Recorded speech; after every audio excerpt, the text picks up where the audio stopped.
নেয়ার জন্য পাকিস্তান দলকে অনুমতি দিলেও ভারতের বিপক্ষে ম্যাচে অংশ নেওয়ার অনুমতি দেয়নি দেশটির সরকার। পাকিস্তান সরকারের ভেরিফাইড ফেসবুক পেজে এই তথ্য জানানো হয়। বলা হয়েছে, বিশ্বকাপে যথারীতি অংশ নেবে পাকিস্তান, তবে 15 ফেব্রুয়ারি চিরপ্রতিদ্বন্দ্বী ভারতের বিপক্ষে ম্যাচে অংশ নেবে না পাকিস্তান দল। সবাইকে চমকে দিল পাকিস্তান। যেটা কেউ ভাবেনি সেটাই করলো পিসিবি। না, পাকিস্তান বিশ্বকাপ বয়কট করেনি, তবে যেটা করেছে সেটাও কারো ভাবনায় ছিল না। কোথায় কি করতে হবে সেটা বোধহয় পিসিবি আগে থেকেই ঠিক করে রেখেছিল। পিসিবি একদম সেটাই করেছে যেটা একদম আইসিসির গায়ে গিয়ে লাগবে ব্রডকাস্টারদের। পাকিস্তান বিশ্বকাপে যাচ্ছে, এটা প্রথম খবর। তবে সবচাইতে গুরুত্বপূর্ণ আলোচিত খবর যেটা, পাকিস্তান 15 ফেব্রুয়ারি বহুল প্রত্যাশিত ভারতের বিপক্ষে ম্যাচটা খেলছে না, অর্থাৎ ভারতের বিপক্ষে ম্যাচটা তারা বয়কট করছে। এই খবর শোনার পর আইসিসি, বিসিসিআই কিংবা ব্রডকাস্টারদের কি অবস্থা হবে সেটাই আমি এখন চিন্তা করছি।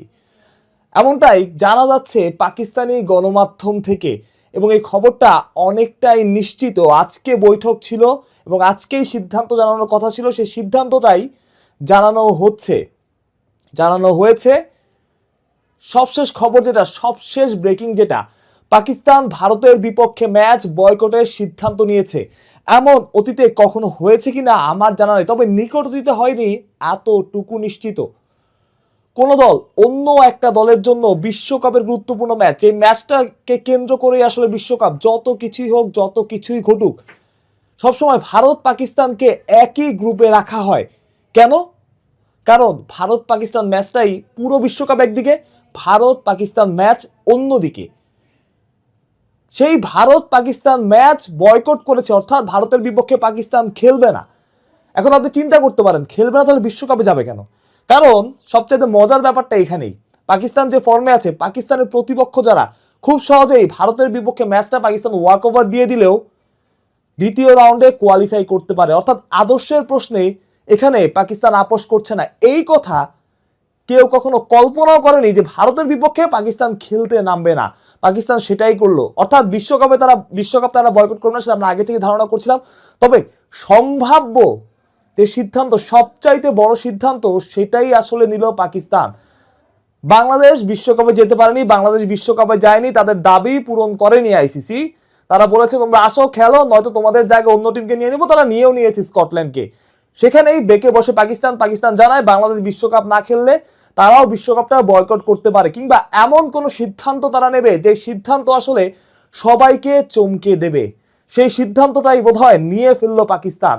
ভারতের বিপক্ষে ম্যাচ বিশ্বকাপ বয়কট না করলেও বিশ্বকাপে গ্রুপ পর্বে ভারতের বিপক্ষে ম্যাচ খেলতে মাঠে নামবে না পাকিস্তান সরকারের পক্ষ থেকেই এই ঘোষণা দেওয়া হয়েছে। অনেক বড় খবর এই অর্থে, এই যে আইসিসির রেভিনিউ, সহজ কথায় টাকা পয়সা রোজগারের যে ব্যবস্থা বিশ্বকাপ থেকে, এই রোজগারের একটা বড় অংশ আসে ভারত পাকিস্তান ম্যাচ থেকে। টিকিট বিক্রি, স্পন্সরদের অনেক আগ্রহ, একই সঙ্গে টিভি রাইটস বা ব্রডকাস্ট রাইটস, অনেক হিসেব নিকেশ আছে। কিন্তু পাকিস্তানের এই যে সিদ্ধান্ত নিশ্চিতভাবেই আইসিসির জন্য বিরাট একটা ধাক্কা, ভারতের জন্য ধাক্কা। একটা ব্যাপার খেয়াল করেন যে পাকিস্তান বিশ্বকাপ বয়কট করতে পারে, খেলবে না, বাংলাদেশের পাশে দাঁড়াবে, বাংলাদেশের সাপোর্ট দেবে। আমি শুরু থেকে এই কথাটা বলে আসছি যে পাকিস্তান নৈতিকভাবে বাংলাদেশের অবস্থানকে যদি সাপোর্ট দেয়, দ্যাট ইজ ফাইন, এটা যে কোনো দেশই দিতে পারে।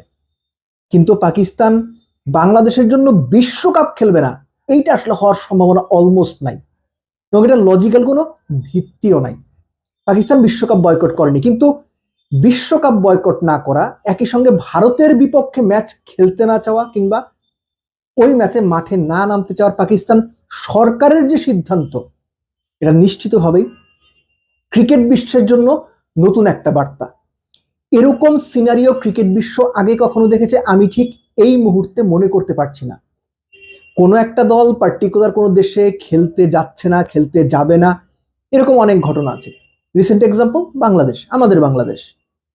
কিন্তু টুর্নামেন্টের বেশ খানিকটা সময় আগে অন্তত 2 সপ্তাহ আগে, ম্যাচের 2 সপ্তাহ আগে কোনো পার্টিকুলার অপোনেন্ট, ওই অপোনেন্টের বিপক্ষে আমরা ম্যাচ খেলতে নামবো না, এরকম ঘোষণা বিরল। এবং এর ফলে যেটা হবে, অর্থনৈতিকভাবে আইসিসির যে চাঙ্গা হওয়ার সুযোগ, আর আইসিসি অর্থনৈতিকভাবে লাভবান হলো তো সেটা ভারতেরই লাভ। কেননা আপনারা সবাই জানেন আইসিসি যে পরিমাণ টাকা লাভ করে ক্রিকেট প্লেইং কান্ট্রিগুলোর মধ্যে যেভাবে বন্টন করা হয়, এর মধ্যে 1/3 বা তারও বেশি ভারত একাই পায়। সো এই যে ভারত পাকিস্তান ম্যাচ, সেটা সত্যিকার অর্থে পাকিস্তান যদি শেষ পর্যন্ত তাদের এই অবস্থানে অটল থাকে, তাহলে সেই ম্যাচটা হচ্ছে না। যদি পরবর্তী রাউন্ডে পাকিস্তান যায়, ভারতও যদি যায়, তাহলে আরেকটা ভারত পাকিস্তান ম্যাচ হওয়ার কথা। সেই ক্ষেত্রে তখন কি হবে? তখনও ধরলাম পাকিস্তান বয়কট করে দিল, ফাইন। ভারত পাকিস্তান ফাইনাল হলো, তখনও কি ভারত পাকিস্তানের কোনো এক দল বয়কট করবে বা পাকিস্তান বয়কট করবে? সো এরকম করে face by face Bharat Pakistan match যদি সত্যিকার অর্থেই মাঠে না গড়ায়, আপনি নিশ্চিত থাকতে পারেন আইসিসির টোটাল যে রেভিনিউ, তার অন্তত 1/3 পকেটে থাকবে না। একই সঙ্গে এই যে বাংলাদেশ খেলছে না, বাংলাদেশ না থাকার ফলে আমি যতটুকু জানি বুঝি বা যতটুকু তথ্য আছে আমার কাছে, আইসিসির টোটাল রেভিনিউয়ের অন্তত 40% এবার ধসে যেতে পারে। অর্থাৎ ক্রিকেটের যে টাকা কামানোর system, ICC, Bharat, Australia, England বা অন্যান্য দেশগুলোর টাকা কামানোর যে সিস্টেম, সেই সিস্টেমে পাকিস্তানের এই না খেলতে চাওয়াটা বড় একটা আঘাত। সো আমরা অপেক্ষা করব 15ই জানুয়ারি ফেব্রুয়ারি পর্যন্ত। সেই সময় পর্যন্ত, সেই দিন পর্যন্ত পাকিস্তান যদি সত্যি সত্যি মাঠে না নামে, তখনই আসলে আমরা ধরে নেব বা বুঝতে পারবো না পাকিস্তান যা বলেছিল সেই কথা রেখেছে। লাস্টলি এই সিদ্ধান্ত ম্যাচের অন্তত 2 সপ্তাহ আগে জানানোর মধ্য দিয়ে আইসিসির সামনেও কিন্তু সুযোগ তৈরি হলো যে তারা পাকিস্তানকে এই ব্যাপারে সতর্ক পদক্ষেপ নিতে আহ্বান জানাবে কিংবা কিছু একটা বলবে।